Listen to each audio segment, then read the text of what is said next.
Welcome to the podcast, everybody. It's 186. 186. And let's not get confused here. My name is Pastor Lucas. I'm Pastor Aaron. I'm the executive pastor at Cornerstone Church. And I'm the youth pastor here. And if you're interested in Cornerstone Church, check us out, cornerstonehighland.com. There you go. I don't think, does Ignited have a website? Or did Kayla delete it? We're all a part of Cornerstone now. Yeah. So, exactly. If you want to know about the youth ministry, go to cornerstonehighland.com. If you want to know about the young adults ministry, go to cornerstonehighland.com. Cornerstonehighland.com. Oh, yeah. And so, anyway. Good stuff. Yeah, very good stuff. Yeah, I'm excited about the show today. I think we got a good episode. I love it. Let's update the peeps on the board here. Let's see here. I went 2-1. You went 3-0. 3-0, baby. I think that's the best prediction that I've had. Like when we've done multiple predictions in a week. That's hard to do all the games. We got 4 games this week. I know. I'm nervous about this week. Go ahead. I climbed this week, and I feel like I might be like the stock market and just crash this week. We'll see. But Pistons don't let me down. I texted Preston. Okay. I need to get his picks. Yeah. If you see him through the window, okay, holler at him. He wasn't in there earlier, but if I see him come in, I'll let you know. I hopefully he'll respond to this text message here in the next few minutes. Yeah. But let's review here. Yeah. Okay, so you're in the lead, 6-2. You went 3-0. Yep. You predicted 2-1. 2-1. And you were right. I was right. I got them right too. I got the right wins and I got the right loss. Yeah. So you went 3-0. It's kind of confusing, but it's not. Confusing. But it's not. Yeah. If you were great. You went perfect on betting. Yeah. Even though the Pistons weren't perfect. Even though the Pistons weren't perfect. All right. So I went 2-1. Preston went 2-1. So you're in the lead, 6-2. Preston's 5-3, and I'm 4-4. That's right. I'm kind of disappointed in my 4-4. I'm very happy with my 6-2, and we were talking about this earlier today before we hopped on the pod. I am probably the lower end of the Pistons fan of the three of us. I don't follow the Pistons as much as you and Preston do. I'm a fan, especially like they're doing good this year. Yeah. When they're doing good, it's easy to be a fan, honestly. Right? Yeah, and so like I've been following them and you know, they won tonight or they lost tonight. Let's see how the game's going, checking in. But I am not a avid Pistons fan. Like I would say that I'm a pretty avid Lions fan. I would say also I'm a pretty avid like Tigers fan. Just Tigers fan kind of because I grew up in a big baseball family. Yeah. Like my grandparents, my parents were all like big baseball people. So, but the Pistons, not as avid of a fan. Haven't followed them, but still 6-2. All right, you got your picks though? I got my picks, yeah. All right, waiting for Preston, but let's get into it. Who'll win? It's time for the picks. All right, you want to go first since you're the sure, I'll go greatest first. at this? Like I said, I feel like I had a good week last week, and I feel like I'm going to crash this week. But here we go. 4 games. 4 games. I have a win, a loss, and a win. So 3-1. I'm predicting they go 3-1, and they lose to the Golden State Warriors. Wow. Okay, so That's I'm a little different. I've got loss, win. Okay. They lose to the Denver Nuggets tonight. Yep. It's Tuesday. P.S. They lose to the Phoenix Suns. Yep. And that's me thinking Devin Booker and I think Jalen Green are playing. Okay. Last time we played the Suns, we barely beat them, and their like 2 better players didn't play. Yeah. So, okay. Yeah. And then we beat the Golden State Warriors, who aren't doing very well this year. And then we beat the 4th team. I forget who it is. Anyway. I think the 14, I just looked at it. Is it the Nets? I don't know. I got a text message, though. Oh. Not Preston? Not Preston. For my dad. Do you have a Pistons pick? My dad? Is that what he sent you? Nope. Okay. He asked me to invite 20 men to church tomorrow night. Oh, okay. Here you go. If you're a man listening to this podcast, come to church yesterday. Yes, please. And if you missed it, come this next service, whatever is next when you're listening to this. Is it a Sunday or Wednesday? I don't know. Whatever's next. Come to church. Anyway. There you go. That's funny. You got your culture clash figured out? Yeah, I do. All right. I got mine too. You ready? Yeah, I'm ready. All right. This clashes with my biblical worldview. Man, that clashes with my biblical worldview. All right. I'm going to go first this week. All right, you go first. It's been a while since I've gone first. Yeah. All right. Do you know the comedian Ricky Gervais? It sounds really familiar. I probably would if I seen his face. Super funny comedian. Not a Christian. Okay. All right. But, you know, he does make me laugh. Yeah. And maybe he shouldn't. Just saying, you know what I'm saying when I say that? Yep. All right. Also, along with being a comedian, which is his full-time job, he is a super aggressive atheist. Okay. Yeah. So he gets the God jabs in whenever he can. Yeah. Comes out in his comedy shows, comes out in his conversations with, like, if he's on a talk show or something like that. Oh, yeah. So he was on a talk show, I forget which one, Conan O'Brien or something like that. Yep. And he says this. This is his proof that religion is a scam. Okay. All right. If this is him quoting, I'm quoting him. If you destroy all the scientific books today, you can continue to do science and come to all the same conclusions and rewrite the books. But if religious books were destroyed, they would never be rewritten. Okay. All right. That's one of his points. Okay. Is why he hates religion and loves science. All right. So then I thought to myself, that's kind of a, that's like a quick great little jab. Yeah. You know? Right. Yeah. Kind of gets you thinking a little bit. You kind of agree a little bit. Yeah. I mean, unless Paul comes back from the dead and lives that same experience all over again, are we getting half the New Testament? Right. Yeah, I mean, come on, right? Yeah. No. All right, so it's kind of but you got to dig it a little deeper. You got to think a little harder. Yep. All right. Yep. So, where does this come from? That thought. It's an interesting thought. Where does it come from?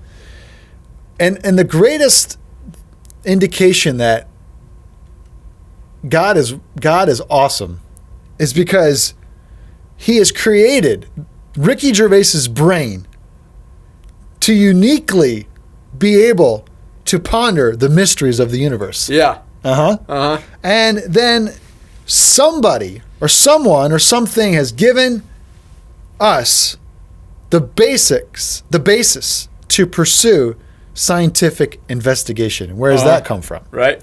And then I love this quote. If you're getting your theology from a comedian, don't be surprised if it turns out to be a joke. Yeah. So I'm just saying that a lot of these atheist comedians, they've figured out little jabs to make you laugh a little bit and to make you think and to somehow agree. Yeah. But they don't know what they're talking about fully. They don't understand what they're talking about fully. They might know science really well, but it's very, very unlikely that they've done any sort of religious study or theological study, biblical study, anything like that. Yeah. And you just kind of begin to realize the fact that he's able to even come up with a thought like that kind of proves that there's a higher power out there. Yeah.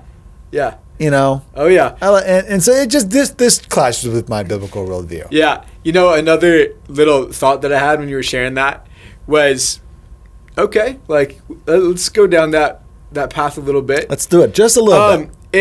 If all of the history books were destroyed, yes, they wouldn't be rewritten either. But does that mean history didn't happen? Exactly. Or that it's not true? Yeah, that's what I'm saying. It's like also people have tried for probably about 1,500 years to destroy the Bible over and over again, and it's never worked. It's actually and completely 100% true. And nobody's ever tried to stomp out science. books, you know, like they've been rewritten over and over and over again because they were wrong, and then they're like, oh, we were wrong, and so now we got to write a new book. When I was growing up, Pluto was a planet. Right? Now it ain't. That's what I'm saying. So like, you can kind of just go, Oh, Preston sent me his picks. He's got his picks. Yeah. All right, let's go back. Let's go back to the picks real quick. All right. He says Pistons lose to Denver tonight. Okay. But win the rest. Okay, so all different. Yeah. All right, that's fun. That's fun this week. So wait. I'm win, loss, win. Okay. He's loss, win. Yeah. You're loss, win. Yeah. But you're both 3-1 and I'm 2-2. Yeah. Oh my gosh. Oh, All right. man. All right. Culture clash. Sorry. All Let's right, get back to the culture clash. This is funny because the one I picked to go with today kind of goes with the one that you just did. Okay. Let's do this. So there was a left-wing atheist account, like social media account, okay, that posted this little video, and it had this like caption on it. Okay. And it was like, religious apologist. You know, science actually proves my faith. And they're like, how so? Because science proves that order can never come from disorder. And then they're like, really? And they play this video, and I've seen it a couple times on social media. It's a video of a bucket of nails, and it's just all disordered. Yeah. And they shake it back and forth for about 30 seconds, and all the nails kind of line up perfectly in place. And they're like, there it is. Disorder went into order. Okay. Okay. And they're like, so there, you know, your statement isn't true. Yes. A bucket of nails is a bucket of nails. And then, but here's the thing about it. And at first you can go watch the video. It's pretty impressive the way this guy is shaking this bucket of nails, and it just is pure chaos. It looks like, and it comes into order. It's pretty impressive. I think I've seen these like little, they're kind of satisfying videos. Yeah, it is a satisfying video. And then you start to pick apart this argument just a tiny bit though. Okay. And you're like, hold on. There actually is, it's not pure chaos being brought into order, because you have hundreds of nails that are exactly the same size. Mm-hmm. Somebody made them inside of a square bucket, which someone made. And the shaking is not random. It's done by a human. It's done by an intelligent person, because it's not just like, you know, it's like rhythmic back and forth rock. Yeah. To get everything to kind of settle and line up in lines, basically. Yeah. And people are just like, it actually proves the point perfectly, that it took intelligence and order to get that order. To get chaos into order. Yeah, it wasn't random and chance. It was not random and chance. Yeah. And it just, it made me laugh. I watched the video, and, you know, first I was like, that's pretty cool. And just started to think a little bit. I'm like, but... Yeah. It's falling apart. It's falling apart. Like, it doesn't even take that much thought to get it to just fall apart. You know what I'm saying? Oh, it doesn't take much at all. I like that too. Wow, we were really similar. We were similar, That's so strange. Oh, Bible talk time? Bible talk time. Let's get to it. I love me some Bible talk. I love me some Bible talk. The victorious life. Or shall I say victorious living? Victorious life, victorious living. I think I'm going to go with victorious living. All right. This is something I am currently starting to study. Okay. Heard a great message years ago here at church. Really? At a convention, I think. Like, when we used to do it on weekdays in the morning. Sure. There's a pastor, I'm pretty sure it was actually missionary Mark Roser, who was just here. Wow, nice. And he preached this message. It was on victory. And we had the big letters, victory, up there. Yeah, okay. So it must have been the theme of the whole... Yeah, it was the theme of the whole conference. And he said, you know what I realized? This is how he opened his message. He's like, you know what I realized about victory? He's like, if you take the cross out, and he went and like covered up the T, he's like, you got Vic or Y. And that was it.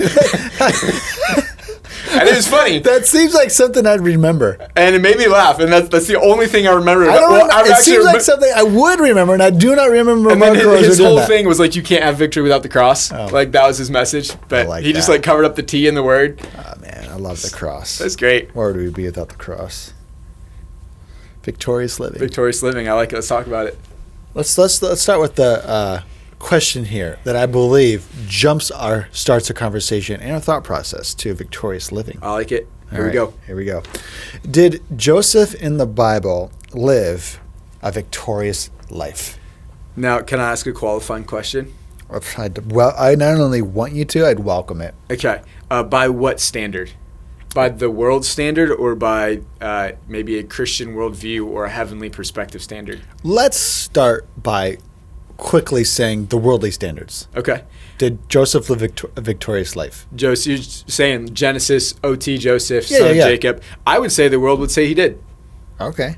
All right. I would say they would look at the end of his life and say, yeah, he ended up on top. Okay. Second in command of Pharaoh, ruling the land. At what point did the victory start? Probably when the 7 years of famine started and he started raking in all the money for Egypt. Oh, okay. So according to the worldly standards, it's this. He's got the power. He's bringing in the money. That's when he got married. He's having kids. Yeah. Ah, okay. But what about the other half of his life? Yeah, they would say not at all. All right. What about a biblical standard? Would biblically speaking, through a biblical worldview and the theme of the cross, the idea of, I don't know, all this stuff. Yeah. What about the beginning of Joseph's life? Would you say that was victorious? Yeah, I would actually say the very beginning, when he started having his dreams, was probably when he was making the most mistakes. But still victorious, still getting the dreams from God, hearing from God. I mean, you have to be able to even just hear from God and understand that it's from God. That's already living victorious. Being sold into slavery, he still had a positive, victorious outlook, trusting God when he was in slavery. Same when he was in prison. Had this attitude of, it doesn't matter that I'm in prison, I'm going to serve God faithfully. I'm going to be a man of integrity in the prison.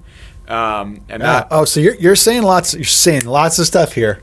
Yeah. You're saying so much stuff. You said stuff like a great attitude. Yeah. You said integrity. Yeah.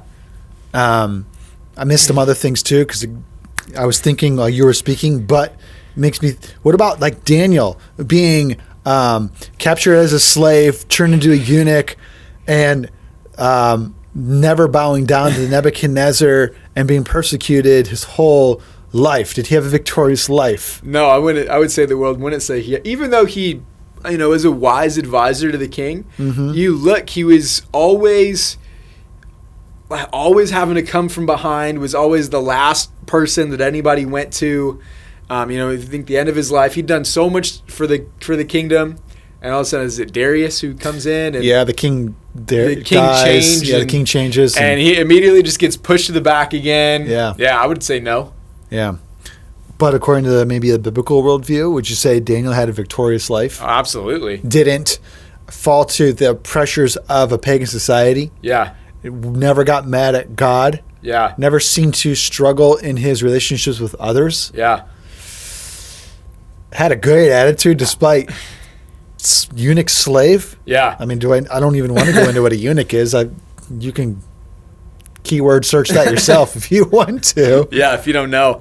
I would literally just How about this? Taught a different language in a pagan culture, in a pagan religion, forced to learn that? Yep, forced to learn it, and yet never bowing down to it. Yeah. Come on. Man. Yeah. Man of conviction.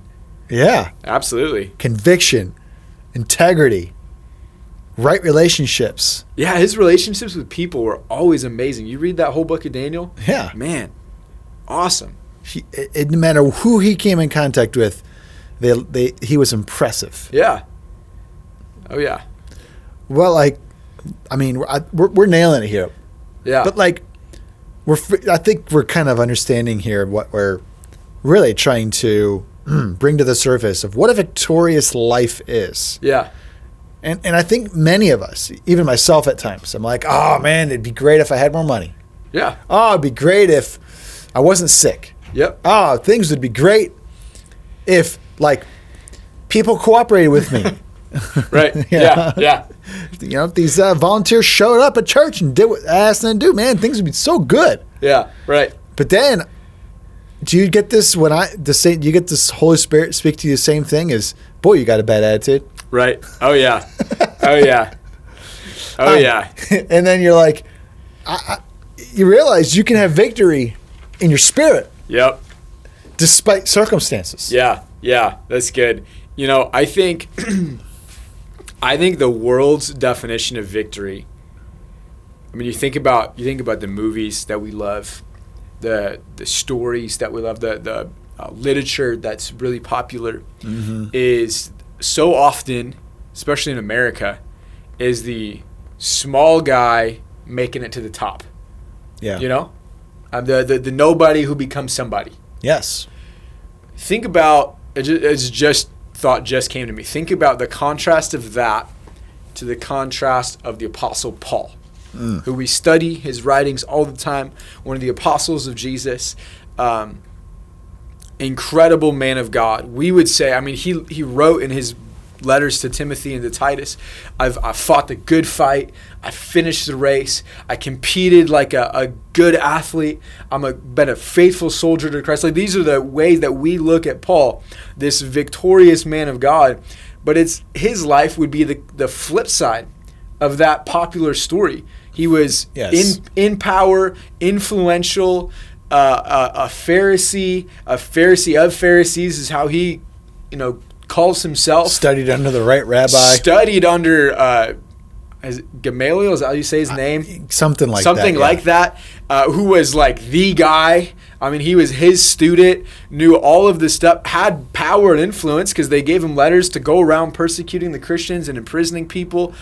And then in a moment, he becomes a wanderer, tent maker, trying to just barely pay his own wage, gets wrongfully accused, imprisoned in Jerusalem, shipped off to Rome, and eventually executed in Rome. In prison. Well, yeah, he's just in prison. He never even gets out of jail in Rome. Nope. And then is executed. And the world would look at that story and be like, wow. What a failure. What a failure. Yeah, they would. And you can, obviously from that biblical perspective, it's so flipped. And that, man, he made such an impact for the kingdom of God. That in the midst of chains, hardship, you can read, is it 2 Corinthians, where he lists, there's like a whole paragraph of hardships that he's been through. Mm-hmm. And in the middle of that, he's like, but I know what it is to know Christ, to have this victorious spirit in the middle of all these things. Mm-hmm. Right? And it's just this total opposite. I want a victorious spirit more than I want worldly victory. Absolutely. So I'll paint the picture. I've had, let's just take our occupations as pastors. Okay. We lead ministries. Yep. And we're trying to be successful. Yeah. And according to the world, the more people that show up to our services, right, the more successful we are. Right. That's according to the worldly standard. Yeah. And I would say, that creeps in. Yeah, absolutely. In my heart too. Absolutely. And I've had services where attendance was low. Yeah. Worship wasn't really great. Yeah. A lot of mistakes. Tech was making mistakes. But I had such a good spirit about me. Yeah. At the end of the night, I was so happy. Yeah. But my spirit man was just, I was full of the Holy Spirit. Mm-hmm. And I just was looking at things through Jesus' eyes. Yeah. I had a wonderful evening. Yeah. And it was a victorious night from within me. Yeah, come on. And what that did was it enabled me to approach even the next day with victory. Yeah. Knowing that my heart and mind are not wrapped up in numbers and perfection. Yeah. Yep. Come on. But instead, how the Holy Spirit moved, how the Holy Spirit spoke to me and I spoke to the people when I preached. Yeah. The attitude of my worship leader was so amazing as mistakes were happening. Yeah. And it was awesome to watch. Yeah. Come on. Right? Yeah. And I had a great tech team up there they're great people, and we have got great relationships. Yeah. And that was more important to me than tech being perfect. Come on, that's good. And I just had this great night. Yeah. Oh, Lord, you've blessed me so much. Thank you. Come and on. all that kind of built, and it kind of created success. Yeah, come on. And then I've had nights where we've had hundreds and hundreds and hundreds of students. Yeah. And I had a bad night. Right. Yep. Because my spirit, man, was not victorious. Yeah. I was stressed. Yep. That's I a was big worried. one. I was concerned. I was full of fear. I was really, I wanted everything to be so perfect that the littlest of mistakes drove me insane. Drove you crazy. Oh, yeah. Yep. And I was frustrated with people who are my friends. Yeah, right. No. And I ended the night mad. Yeah. But according to the world, though, it should have been the best night of my life. Right. Yeah. And so what is victorious living? Well, we're describing it. Yeah. We're describing it. I feel like we're doing a good job at figuring it out. You know, and I've been exactly where you are. I've obviously been in ministry less years than you, but 100% have been in both of those scenarios where I'm like, it should have been a great night by the world's standard. And I'm like, but this one thing happened and I just can't let it go. Or sometimes the other way around. But I remember when I was an IMA student, which is our ministry academy that we have here at Cornerstone. Awesome shout out, IMA. IMA.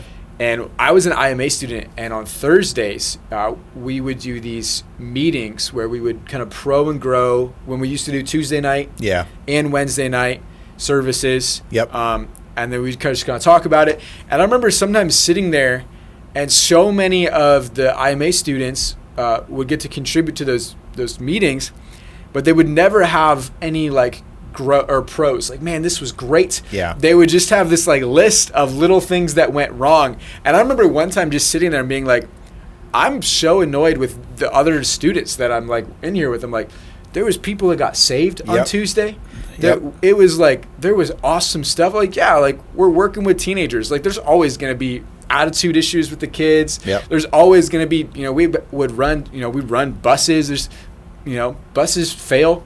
Or routes take longer because somebody's being late or like stuff happens. And like, it's like, but it was a great night. Yeah. And all you're coming with is a laundry list of 12 things that we can do better or that went wrong. Yeah, we stopped. I stopped those meetings because they were too discouraging. Yeah. That there happened to be a culture of puking on everything. Yeah. And I hated it. And I don't think the nights deserved it. Yeah. Because they were awesome nights. I remember I was like 17, 18, sitting in those meetings thinking, this was a great night. Why are we having this meeting like this? Yeah, I agree. And that's why I stopped doing them. It's great. I don't need to know about everything that went wrong because nothing's ever going to be perfect until we get to heaven. Yeah. And then I'm not going to take any of the credit because it was perfect. So it doesn't, let's stop all this. Let's stop all this. This is right now. Anyway, things are awesome. Victorious living. Did you like this one? Living. I did. Yeah, me too. I was going to add this real quick as we're kind of running out of time. Wrap this up. Yeah, we're out of time. Paul, when he described to Timothy his true son in the faith, is how he said it. At the end of his life, I think it's 2 Timothy, he's saying, man, I've fought the good fight. I've finished the race. I know that my time is coming. Like, it was evident. He could see it. He was going to be executed. What was the thing that he could be like, literally stare in the face of death and be like, but I fought the good fight? Yes. What was that thing? And I think it was honestly being surrendered to God and knowing that it's not about him. Mm-hmm. You know what I'm saying? And I think when you can be like, hey, this job, this school, this relationship, it's not really about me. But it's about me being surrendered to God, and wherever I'm at, it'll shift that victory perspective. So that Paul in prison, staring down the face of execution, failure by the world's standpoint, could actually be like, nah, I fought the good fight, finished the race. Yeah. I got a reward coming in heaven. Yeah. That's that perspective shift for him. Absolutely. Praise the Lord. What was this podcast like? It's like, you know what this was like? I just had some of this to break the fast. I had some homemade tiramisu. Oh, you did? Did. Homemade? Yeah. Nice. Kendra made it. It was awesome. Wow. And you've got all the delicious layers. Yeah. But then you get to the like coffee soaked cake bite things. I don't know what that part actually is. Yeah. But it's got that little kick, and you're like, ooh. That's exactly what this was like. Nice. It was really fun. It was great. And then we kind of got to the end, and you're like, oh yeah. I want some tiramisu now. It's been great to be with you, audience. All right, catch you on the next one. Bye. Youth and Young Adult Podcast. Youth and Young Adult Podcast. Youth and Young Adult Podcast.